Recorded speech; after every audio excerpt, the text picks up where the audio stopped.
Hello, on July the 30th, Saturday, 2022. As I jump back on here for a few minutes, I've been busy trying to get settled in. We just moved recently and just trying to get things sorted out, including getting settled in here, which I'm not, as you perhaps can tell from the disarray. Well, I guess perhaps I blocked most of it right now, but trying to get things sorted out with respect to time to do everything and getting this set up and trying to go regularly with respect to putting something out there. So I just want to take a few minutes because one of the things that has struck me over the last few weeks as I've been busy and thinking about things without taking the time, making the time, finding the time to try to get going on this discussion that I'd like to have with y'all is the different perspectives that everybody has with respect to, broadly speaking, right versus left, and how those perspectives on all sides of the spectrum, on many sides of the spectrum, some more so than others, fail to perhaps consider what there is to lose as they pursue their goals. I like to give everybody the benefit of the doubt and assume that people are working for what they think is best. Now, it may be that people are working for what they think is best for themselves or their group, their community, however they define or explain that with respect to what they're doing and why they're doing it. But I think that even if we assume that everybody is working for the best possible situation for everybody, um, when we think about the world today, relative to any period in history, take it in 50-year chunks, 100-year chunks. But let's say for purposes of this quick commentary, if we think about the world today and what has happened over the last, say, 100 years, and you compare that to just about any 100-year period in the history of mankind, I think it's difficult to find a 100-year period where more has changed for not just a greater number of people, but a greater percentage of people in the world population than has changed in the last 100 years, and particularly even in the last 50 to 70 years. And honestly, I just have to be careful when I'm thinking about decades and centuries because as the number of decades that I have accrued increases, I tend to lose track of how different life is today than when I was, say, a child 4 or 5 decades ago. And so as I approach the world from my perspective, and you approach the world from your perspective, not only are there differences with respect to the immediate context in which we were raised, the family, the neighborhood, the community, the broader cultural context, et cetera, there are differences, even if all of those things are the same, that are reflected generationally in ways that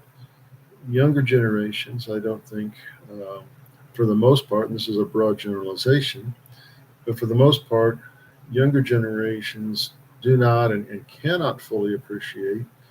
because they only know what they know, the degree to which I forget now exactly when it was, about 5 years ago or so, maybe a little longer, when the first generation entered college that had grown up not knowing life before the internet and all the things that the internet and now social media over the last few years have brought to our doorstep, and not just to our doorstep, into our homes. Um, Younger people cannot fully appreciate the differences because they don't know anything except a world of connected by internet. Those of us who are older, those of us who watch the internet kind of take over. I remember sitting around, date myself here, I remember sitting around the lunch table in high school talking about this crazy stuff called computers and stuff that was being done out in California. And lo and behold, it wasn't so crazy after all. And and so I missed the ground floor and missed about every floor since then, it seems like. Um, But the changes that the internet has brought to the world, and even how people my age um, expect and experience things without any surprise that 40 years ago were just inconceivable, that were at best the stuff of science fiction. And much of what we have was not even viewed or conceived in any science fiction that I was aware of. And granted, much of what was conceived in science fiction that I was aware of anyway hasn't come about, but just the rapid pace of change, not just the rapid pace of change with respect to those things that we have available to us, but the sheer number of people who are sharing in and participating in the experience of those things, both with respect to just the sheer number of people, the degree to which the population has multiplied over the last 40 years, and the degree to which that multiplication population is not only multiplied, but the relative economic standing of the population has increased. I'm not denying at all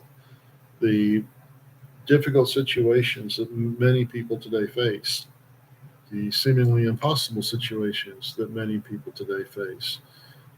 not just in America, but especially around the world.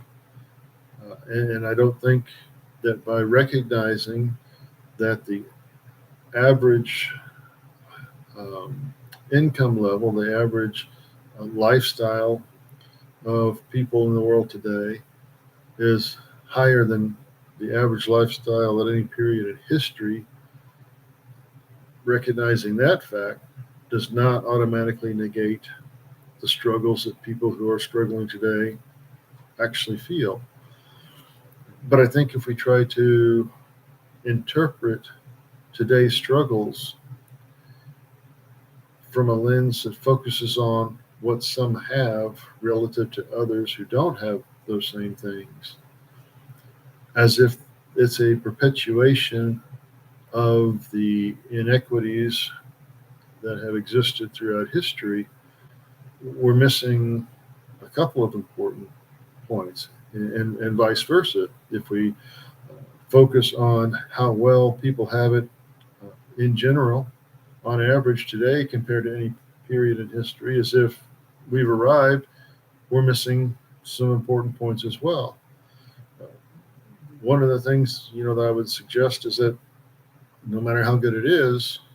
as human beings, we can probably do better. The question is, what does better mean, and how do we get there? What do we have to do to try to realize better for ourselves and others, for as many people as possible? From the other side of the equation, to what degree do our efforts today, in particular in America, to make things better for others actually hinder the progress and the potential, the realization of the potential that others could realize if we simply identified the means by which life can be improved and allowed those processes, those means to take shape. There's all kinds of things that I want to talk about in other videos, but this is already a couple minutes longer than I intended. But my main point, the reason I really got on here, was just to highlight and to remind us all just how incredible things are. It's 100 degrees or nearly 100 degrees outside right now. We're in the middle of a drought here in East Texas, and yet I got blessed with a great house and a beautiful yard, or a yard that will hopefully someday be beautiful, particularly if it rains again, because I'm not inclined to spend money watering the yard or anything else any more than I have to, perhaps, and very soon, just to keep it alive. Um, but can go to Walmart. While we talk now about how empty the shelves are at Walmart, that's a relative statement. 6 months ago, and for a long time, I've marveled at the fact that I could go to Walmart in January and get strawberries that were fresh. And I could go to Walmart at any time and get strawberries that were frozen. just the things that we have and have had available to us for a long time, and what we have and haven't done with that and those opportunities, and how we have and haven't maximized that potential for people uh, of all races, ethnicities, backgrounds, context, etc. So anyway, let me just go ahead and wrap up, because I've got several things that I want to talk about that I've mentioned or alluded to in the last few minutes in brief segments going forward, to try to identify particular topics, address those, suggest some ways that we can do things politically and otherwise to improve things for everybody, or to give everybody a chance to realize improvement, whether they take advantage of that or not, or whether they define improvement the same way we do or not as well. And then but just to highlight that there are really a lot of really good things going for us today that make this the best and potentially the best yet period in history to be living. What we do with that is something that we will have to answer for, and that tomorrow actually depends on. So anyway, thank you all very much. Try to catch up with you later with a few more organized thoughts. But just want to encourage you, whether you step outside, whether you drive out to the country or drive into the city, or look at some things on the internet that you may not have looked at before, as you reflect on how people live and what people are doing to make life work. Just realize what an incredible opportunity this is, and what a shame it would be, and not just a shame, but shame is the only word I got right now, for us to fail to recognize and realize our potential, and